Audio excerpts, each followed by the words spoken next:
Maoni yako, mtazamo wako ambavyo umetazama ile mechi. Amefungwa goli halali. Sasa ina maana imezulumiwa, ndio maana leo Senegal wamenyang'anywa ubingwa. Na hayo maamuzi yametoka wapi? Kafu.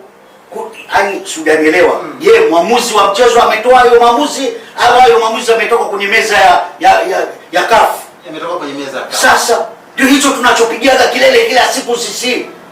Kwamba kwa nini leo nyie kwa kujitetea tu mnakaa mnafungia nani marefari miezi 6 yaishe. Baadaye kesho anarudi hapo tena.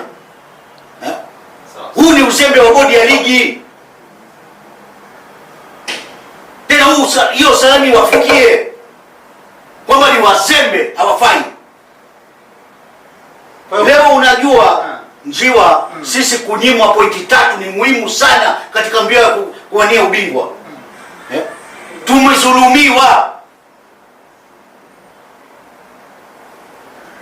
Kwa hiyo ilichotokea ni mfano tosha kwa bodi ya ligi na na TFF kwa ujumla, kwamba angalieni leo Morocco wamepata haki, sio uwanjani.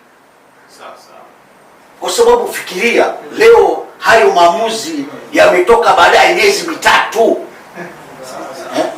Ina maana watu wametathmini, waliotathmini ni nani? Viongozi wa CAF.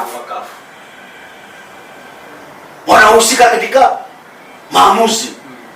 Kwa mfano kwetu ni hiyo bodi ya ligi, kwamba kweli Morocco wanastahili kuwa